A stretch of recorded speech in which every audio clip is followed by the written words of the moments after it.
하나님의 말씀 보시겠습니다. 예레미야 26장 8절에서 마지막 절까지 너무 길어서 8절 한 절만 보시겠습니다.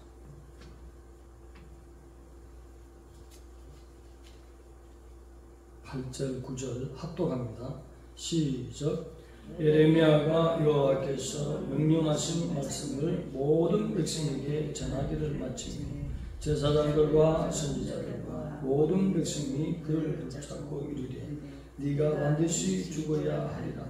어찌하여 네가 여호와의 이름을 의지하고 예언하여 이르기를 이 성전이 실로같이 되겠고 이 성이 황폐하여 주민이 없으리라 하며 모든 백성이 여호와의 성전에서 예레미야를 향하여 모여듭니다. 아멘. 계속해서 예레미야는 성전뜰에서 예언을 하고 있습니다. 오늘은 이 성전이 실같이 되겠고 라는 제목으로 하나님의 말씀을 전하겠습니다. 모든 당시의 제사장과 레위인, 앞서 있는 모든 지도자들이 절기를 지키고 금식일을 지키며 때 맞춰 안식일에 성전에 오르는데 어찌해서 멸망이 있겠냐고. 며칠 전에 순교당한 우리야, 그리고 오늘 예레미야 외에는 모두가 평강하다, 안전하다, 가나안 땅에 들어와서 하나님의 영광이 함께하는 예루살렘에 성전 신앙으로 지켜가는 우리에게 어찌하여 멸망이 있겠느냐. 그런데 매번 성전들에서 멸망을 미치니 예레미야를 죽이려고 그에게 모든 백성들이 모여들었다는 것입니다.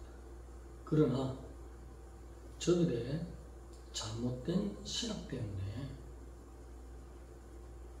우리 하나님은 성전에 오르고 절기를 지키고 금식하는 거 너무나 기뻐하십니다.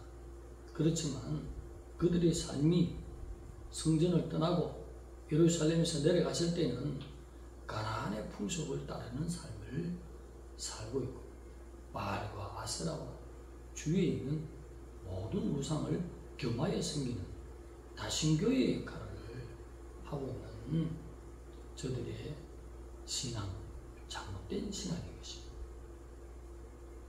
우리 하나님은 오직 여호와의 신앙, 오직 주님만 믿고 나가는 신앙을 원하십니다. 다른 잡다한 모든 것은 하나님이 다스리는 피조물이요, 움직이지 않는 우상은 생각도 못하고 말도 못하는 것들이요, 그것을 의지한다는 것은 하나님의 살아계시고 하나님의 섭리를 무시하고 주권을 인정하지 않는 것입니다. 우리 하나님은 유일하신 여호와, 곧 성육신하신 예수 그리스도인 것인 것입니다. 여기서 벗어나면 하나님이 질투하신다는 것입니다. 에스겔서에도 보면 11장 3절에 이 당시의 사람들이 이렇게 생각했습니다. 예루살렘 성은 큰 가마라고 생각했어요. 그리고 유다 백성들은 그 속에 있는 고기라고 생각했어요. 그래서 외침이 있으면 큰 가마가 초롱성같이 보호해서 절대로 하나님의 백성들이 멸망하지 않는다, 예루살렘 성 안에 살기 때문이다 라는 것이죠. 오늘 이 말씀을 오늘 이 시대에 비춰보면 열심히 주일이 되면 예배드리러 성전을 향하여 달려가는 백성들.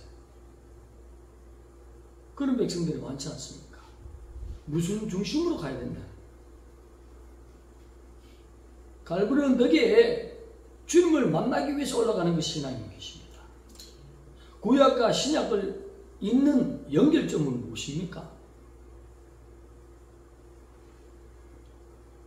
죄점 맡은 주님, 보배피를 흘리신 그 주님이 그 사건 이전에 주셨던 모든 말씀을 기억하며 또 십자가 이후에 모든 말씀을 기억하면서 주님 앞에 나오는 모든 문제가 해결되고 영육간의 모든 것이 해방받고 천성을 이룰 수 있는 그 길을 열어주신 주님 앞에 아멘하여 영광 돌리기 위해서 주님 앞에 온다는 사실인 것입니다. 예수 그리스도를 통하여 여호와를 알게 되고 하나님을 알게 되고 창조주를 알게 되고 예수 그리스도를 통하여 신약 시대에 모든 자들이 구원의 길을 알게 된다는 것입니다. 그래서 예수 그리스도를 만나러 예수 그리스도를 통해서 하나님이 이룩하신 삼위일체의 단독 구원 사업을 이루신 그 한 분에게 예배하러 온다는 것이 맞으면 기록된 말씀이 증거되면 아멘하여 영광 돌리는 이것이 하나님이 연락할 예배인 줄 믿습니다. 이 예배에서 벗어나면 누구라도 이단적인 사상, 잘못된 사상, 교회만 가면 다 하나님의 백성이에요. 예루살렘에 모이면 성전에 오면 다 하나님의 백성이라고 생각하는 잘못된 신앙. 그러니까 여호와의 생각과 유다 백성들의 신앙이 완전히 차이가 많이 난다는 것입니다. 하나님은 외형적인 금식과 절기와 성전에 오르는 것도 너무나 중요한 것입니다. 그러나 알맹이를 가져오라. 여호와의 말씀을 지키는 동행하는 삶을 가져오라. 하나님만 바라보고 하나님만 의지하며 하나님만이 섬기는 하나님만이 여호와만이 유일신 이 사상을 가지고 예배할지어다 이 것입니다. 설교 때나 금식일에 안식일에 성전에 오르면서 성전 안에서도 오늘 예레미야는 보여주지 않지만 에스겔에 가면 성전 안에 얼마나 많은 우글거리는 짐승들이 걸려 있습니까? 성전 밖에도 우상이 있고 성전 안에도 기도하는 자의 눈을 열어보니 그들의 마음에 신은 여호와야 아니잖아요. 금오수요 단무지요 동방 태양신이었더라. 이렇게 하나님이 결론을 내렸어요. 하나님이 인정해야 될 줄 믿습니다. 네가 섬기는 신은 나구나 이것이 아니고 동방 태양 앞에 경배하네. 밤새도록 동방 태양 앞에 울고 불고 기도하고 한두 시간이 아니라 밤새도록 그래요. 장로들 권사들 기도 많이 하는 자들이 이 당시에 그렇단 말이에요. 우리 권사님들 말고 집사님 말고 이 당시에 다른 잡다한 데에서 지금 그렇게 구하고 있다는 사실. 하나님을 믿는 백성이 하나님 앞에 올빼 기도하는 백성이 없다.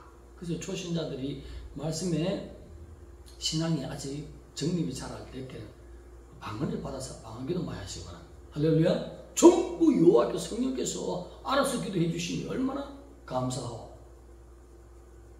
하나님의 뜻의 체계가 착 우리 교인들처럼 기초적으로 갈보리 언덕 신앙에 오르는 그 신앙이 되면 구하면 괜찮지만 엉뚱한 걸 자꾸 구할 수 있다는 것이죠. 우리의 생각과 하나님의 생각이 일치가 되어야 될 줄 믿습니다.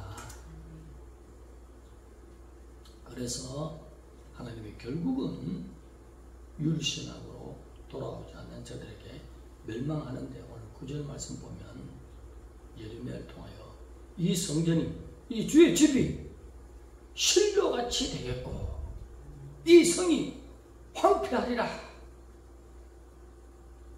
그러니 듣던 모든 종들과 선지자들 백성들이 다 달려와서 정식 재판도 있기 전에 반드시 죽여야 된다고 결정을 내리는 것입니다.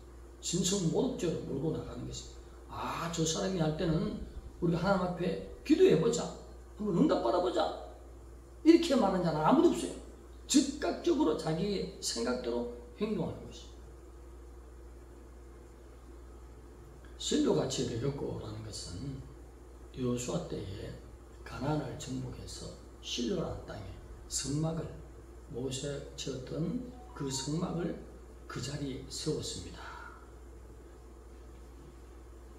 그리고 얼마 후에 블레셋과의 전쟁이 일어났어요. 그래서 성막 안에 있는 하나님의 영광을 상징하는 언약궤를 가지고 전쟁 앞에 그 언약궤를 세우면 하나님이 승리를 주실 거다 하는 인간적인 생각으로 언약궤를 들고 나갔다가 전쟁에서 빼앗겨버렸습니다. 그리고 그날 대제사장 되는 엘리가 목이 부러져 죽었죠. 그리고 대제사장 두 아들도 전쟁터에서 전사했습니다.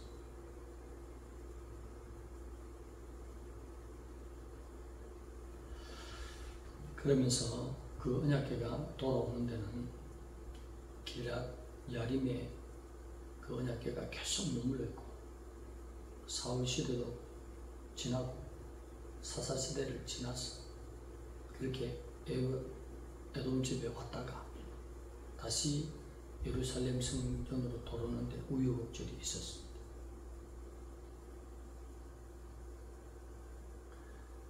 이것은 하나님을 섬기는 자들의 엄청난 수치인 것입니다. 언약궤는 하나님의 영광을 상징했어요.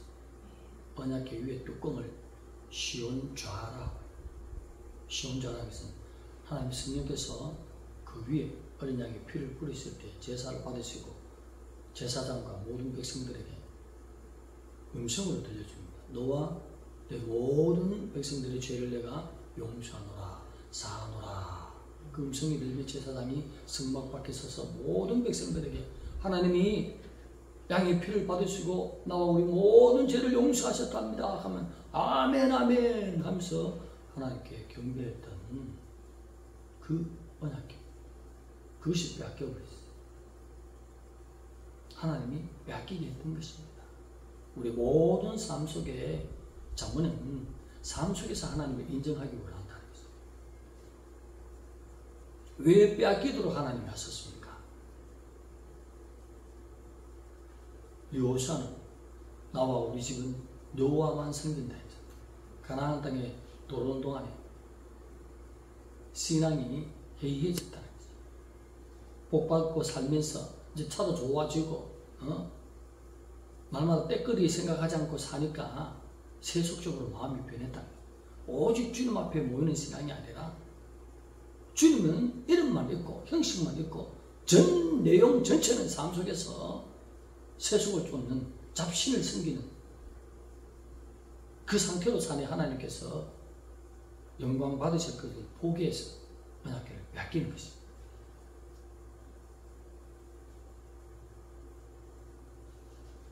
오늘날에도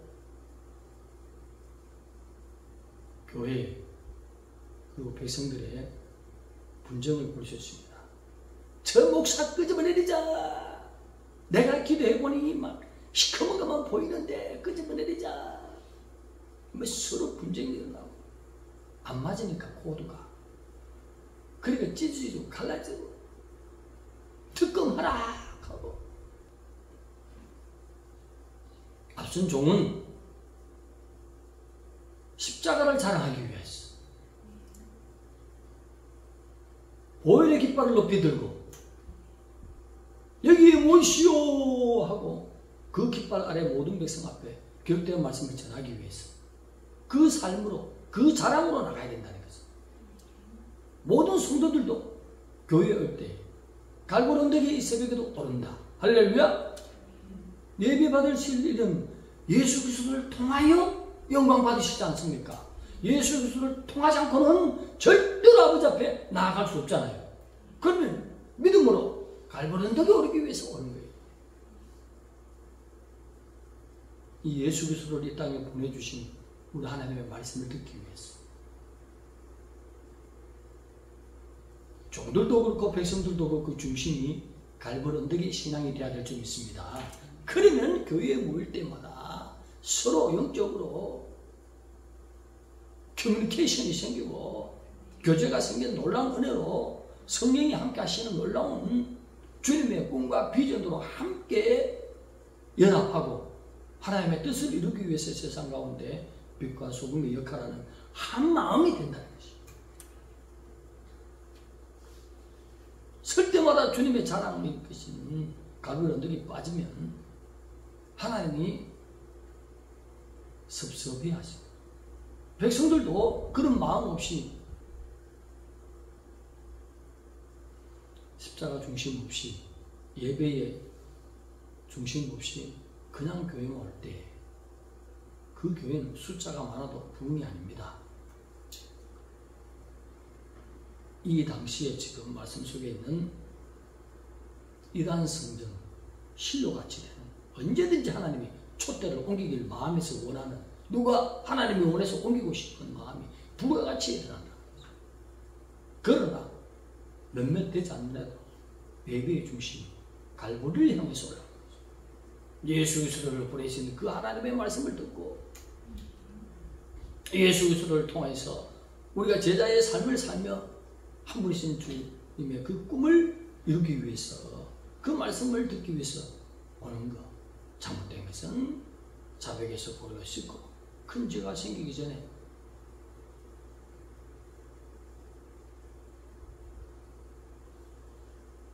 그렇게 항상 거룩한 하나님의 백성으로 유지되는 삶. 이것은 바로 영적인 신로가 되는 것입니다. 하나님이 기뻐하시는 장막, 성막 주의 주비로다. 여기서 벗어나면 하나님이 언제든지 두드려 깬다는 것입니다. 오늘 말씀에는 실로같이 되겠고 했는데 또 뒤편에서 기도하는 종이 있었어요. 사반의 아들 아이감 같은 그런 사람은 기도해보니 예레미야가 참 종이라는 사실. 그래서 아이감의 도움으로 말미암아 지금 사형 처벌 돌에 맞아 죽거나 칼에 맞아 죽지 않도록 예레미야를 보호했다는 사실. 는 아이감의 영성이 흐르는 청주목양교회 성도가 되어야 될 줄 믿습니다. 이 아이감은 하나님의 뜻을 알아요. 좋은 지도자들과 제사장 선지자들이 함께 백성들과 모여서 예레미야를 쳐 죽이려 할 때 아이감이 왜 그렇게 보호하겠습니까? 하나님 앞에 응답받는 백성이요 하나님의 뜻을 아는 진실로 남은 자의 신앙을 가진 자. 오늘 신앙 정립이 잘 돼서 예레미야의 신앙으로 나가고 또 아이감의 신앙으로 그 영성을 받는 우리. 예레미야는 뭡니까? 온 백성들이 다 반대도 하나님이 하라고 하니까 그 명령을 쫓아서 늘 생명의 위협을 느끼지만 성전들에서 그 많은 사람들 앞에서 부끄러움, 수욕을 당하면서 그렇게 하나님의 말씀을 전하는 충직한 종의 역할을 잘 감당했다는 것입니다. 예레미야는 그래도 불안하고 위협을 느끼는 가운데서도 아이감과 같은 종들이 있기 때문에 위로를 받은 줄 믿습니다. 기도드리겠습니다. 하나님 감사합니다. 우리 살아가시는 주님, 혼탁한 이 시대에 주님의 오심을 바라본 이때에 온전히 우리의 모든 신앙 예배 때마다 구원의 은혜를 베푸신 갈보리 언덕으로 오르는 신앙으로 별 성전을 찾는 하나님 마음에 합한 종들 되게 하여 주시고 주님의 뜻을 이루기 위하여서 예배하는 저희들 되게 하여 주시옵시고 다시 오실 주님 앞에 거룩한 삶으로 하나님께 영광 돌리는 청주목양교회 모든 성도들로 성령님 강하게 붙들어 주시옵소서. 예수님의 이름으로 감사하며 기도드리옵나이다.